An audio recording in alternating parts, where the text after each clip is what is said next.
This episode is powered by Pod Decks. Pod Decks are unique interview questions and episode starting prompts in the palm of your hand.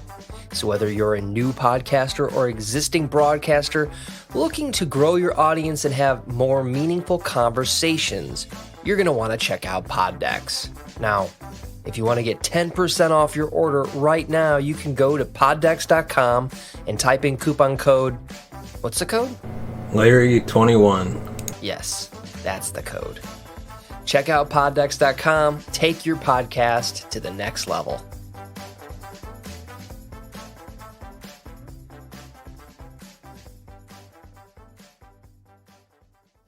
Welcome to the Cinema Gold Show, your home for all movie, TV, streaming, and other film news from around the industry. Join us as we dive into the latest headlines. Welcome to the Cinema Gold Show. I'm your host, Larry Leese. Today we're diving into the latest box office news, movie news, and streaming news from around the industry. First, we'd like to thank our sponsor, Pod Decks, for sponsoring this episode. Pod Decks are unique interview questions and episode starting prompts in the palm of your hand. Whether you're a new podcaster or existing broadcaster looking to grow your audience or get more engagement, you're going to want to check out poddecks.com and use the promo code Larry21 for 10% off your first order. And now on to our first topic. Ghostbusters Afterlife won the weekend box office with $44 million. Easily able to dethrone Marvel Studios' Eternals for a number one box office debut. Ghostbusters Afterlife easily took the crown from Marvel Studios' Eternals with a strong weekend box office debut. Sony is looking towards the upcoming holiday week to drum up more box office cash for the latest installment in the Ghostbusters franchise. And after a strong opening in the Heartland, it looks like more and more families will be visiting movie theaters to celebrate Thanksgiving. Many schools in North America will have the entire week off, which will undoubtedly lead to more box office wins for Sony. So far, Afterlife has earned $60 million globally. The other big debut this weekend was Warner Brothers' Will Smith movie King Richard. The movie was able to grab the fourth position with $5.7 million, but failed to live up to previous estimates. Many are already attributing the lackluster performance to the fact that the movie is currently available to stream on HBO Max, while Ghostbusters Afterlife is only available to see in movie theaters. Adding to the fourth spot debut, King Richard isn't open in as many theaters, though it did take in an additional $2.5 million overseas. Smith's performance has gained widespread acclaim along with the movie's story. Eternals fell to number 2 this weekend after taking in $10.8 million. This brings the global total to $336 million. The latest from Marvel Studios has audience and critics divided 80% and 47% fresh, respectively. The movie's exposition, runtime, pacing, character development has been criticized by both audience and critics. Clifford the Big Red Dog took the third position with $8.1 million, falling from its second position last weekend. As stated above, Warner Brothers' King Richard debuted at number 4. Dune fell to number 5 this weekend after bringing in just $3.6 million. To date, the latest big screen adaptation of Frank Herbert's sci-fi epic has earned just over $367 million globally and leaves HBO Max after today. Venom: Let There Be Carnage took the 6th spot with $2.77 million. Sony's Venom sequel has largely been a hit with Marvel's fans and has earned $454.6 million globally since debuting in theaters 2 months ago. No Time to Die fell to number 7 with $2.7 million, bringing its global total to $734 million in 7 weeks. Wes Anderson's The French Dispatch took the 8th position this weekend after taking in just $970,000. Anderson's latest finds the director working with many familiar faces while receiving mixed reviews from viewers and critics. Ron's Gone Wrong, which has received mostly positive reviews from viewers and critics, came in at number 9 with $888,000. Finally, Spencer took the 10th spot after bringing in $690,000.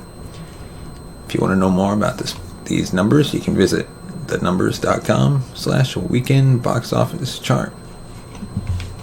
And now on to our second main story. Kevin Spacey is owing $31 million in damages for being fired from House of Cards. Kevin Spacey has been ordered to pay $31 million to the studio behind House of Cards following his firing from the hit TV show. The 62-year-old actor played politician Frank Underwood in House of Cards for 5 seasons, but was written out of the 6th and final season after sexual misconduct allegations halted production, and the actor was ultimately fired.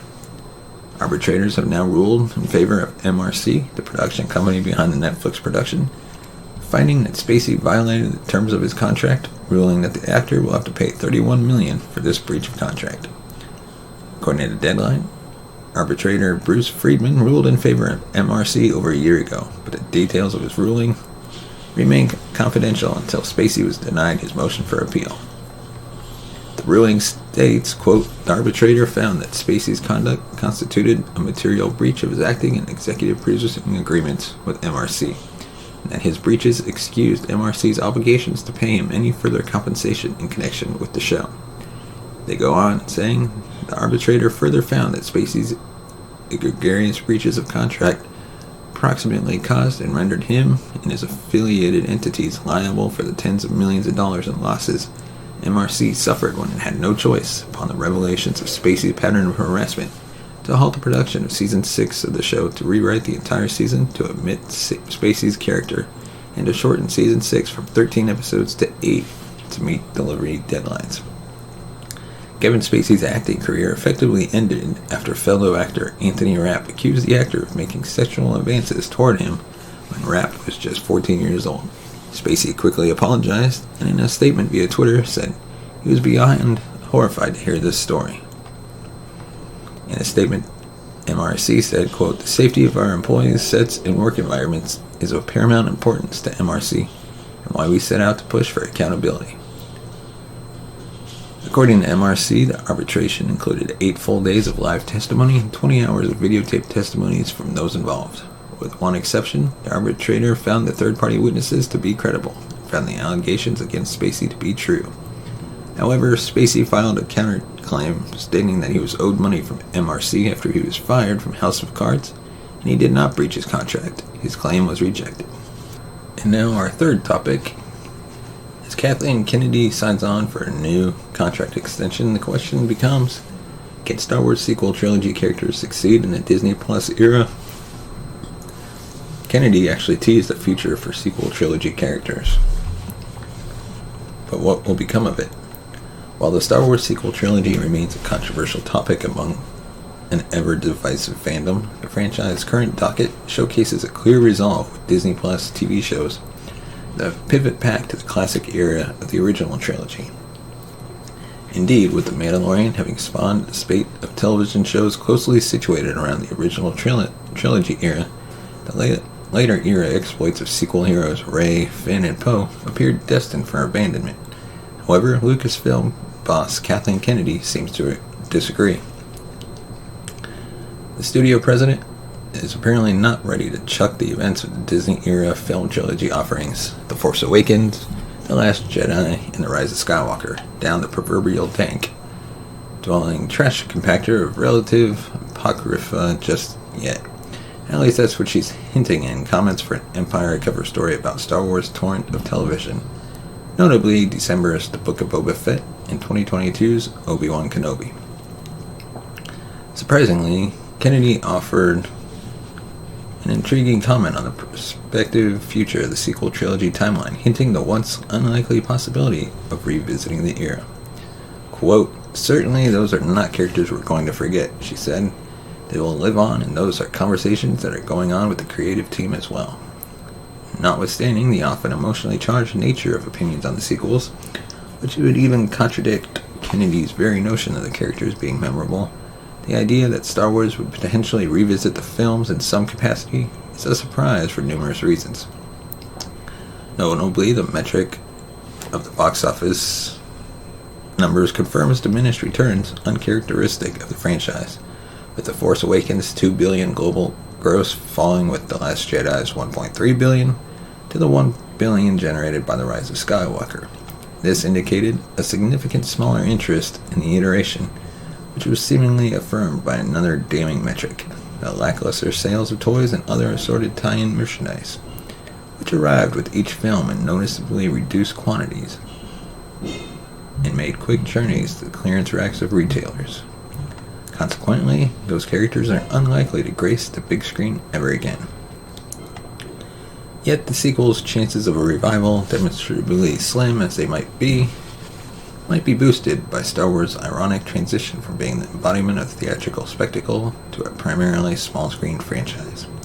Indeed, the only reported film project with any clear momentum, Rogue Squadron, is currently mired in an inauspicious state of flux after the departure of director Patty Jenkins. This and the still nebulous state of the big box office could potentially leave producers rethinking any return to the big screen for the near future, which raises the possibility that those resources could instead go to more television projects, perhaps even one set in the sequel era. Certainly, those films have yielded several loose threads centered on the main trio of Rey, Finn, and Poe, along with unfulfilled story arcs given to the likes of Kelly Marie Tran's unassuming resistance mechanic Rose Tico, and even the non-existent arcs given to hype characters. Disney has seemingly taken the smash success of The Mandalorian, which is set in the years immediately following Return of the Jedi, as an indication that the viewers widely remain connected to the original trilogy, as evidenced by direct spin-off The Book of Boba Fett, along with the upcoming arrival of Obi-Wan Kenobi, which, despite starring prequel trilogy actors Ewan McGregor and Hayden Christensen, will be set about a decade before A New Hope. Additionally, even farther down the docket, Ahsoka will also be set in that general timeline real estate, cementing what seems to be an impenetrable original trilogy focus. That, however, could eventually change thanks to both the current streaming serial-centric state of the franchise and the inevitably creeping power of generational nostalgia. After all, tastes tend to change as time progresses, and even the most egregious old wounds have been known to heal. However, before that rose-colored glasses effect can take hold, the sequels also have to overcome bad PR from within, notably from star John Boyega, who played Finn. Indeed, after 2019 closer The Rise of Skywalker was about a year in the rearview mirror, John Boyega vocally criticized the anticlimactic handling of his character, who initially presented as a co-protagonist, was gradually phased into the background in a move he believes retroactively rendered his character as a token who was unceremoniously discarded when he no longer proved expedient to the trilogy's increasingly convoluted plot. However, one could take this notion as something that would further motivate Lucasfilm and the Disney machine to attempt a rehab of sorts by way of better focused TV shows centered on the sequels and its characters, if anything, for the sake of the company's long-term interests. Regardless, Star Wars is continuing its Disney Plus era with The Book of Boba Fett, which launches its weekly streaming run on December 29th. After that, 2022 will yield more original trilogy adjacent offerings such as Obi-Wan Kenobi, Andor, and potentially Ahsoka. And now, our final topic of the day, the MacGruber TV series. What we know when it comes to release date, cast, and more. MacGruber, making life-saving inventions out of household materials. Starting as a Saturday Night Live sketch and became a box office bomb of a movie. MacGruber, and now he's back with a Peacock series. The MacGruber TV series will be coming exclusively to Peacock starting on December 16th, 2021. There are 8 episodes running around 30 minutes each, giving us 4 glorious hours with one of the most unstable action heroes of our generation. That should give MacGruber plenty of time to save the day, take an upper decker, and do whatever the hell he wants. What is MacGruber, you may ask?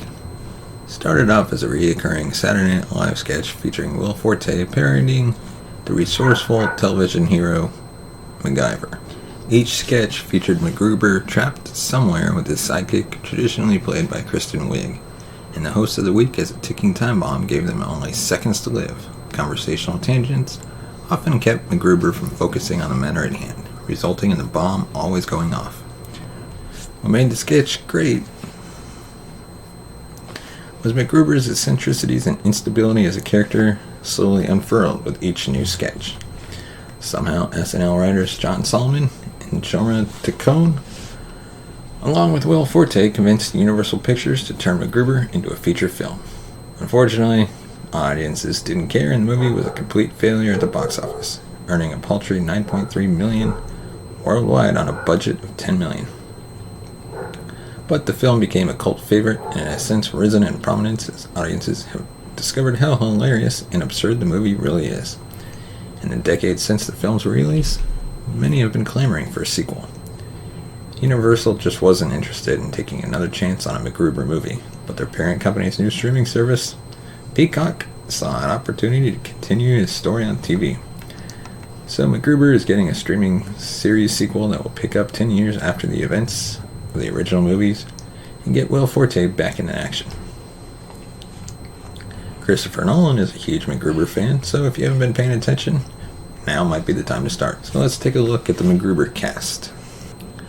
Will Forte returns as the one and only MacGruber. Kristen Wiig is also back as his sidekick Vicky St. Elmo, though it remains to be seen if the two are still married after all these years. Ryan Phillip is reprising his role from the MacGruber movie as once reluctant teammate Dixon Piper.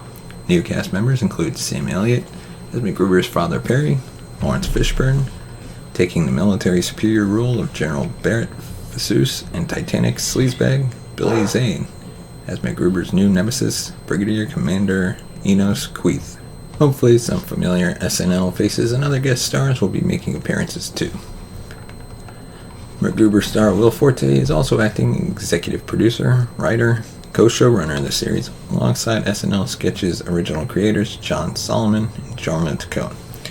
After directing the MacGruber movie, Jorma will be back behind the camera for the TV series too. Peacock has said the official synopsis is, quote, after rotting in prison for over a decade, America's ultimate hero and uber patriot, MacGruber, is finally released. His mission, to take down a mysterious villain from his past, Brigadier Commander Enos Queeth. With the entire world in the crosshairs, MacGruber must reassemble his old team, Vicky St. Elmo and Dixon Piper, in order to defeat the forces of evil. So before we dive into our final segment, known as the Pod Deck segment, let us know your thoughts on the topics we covered.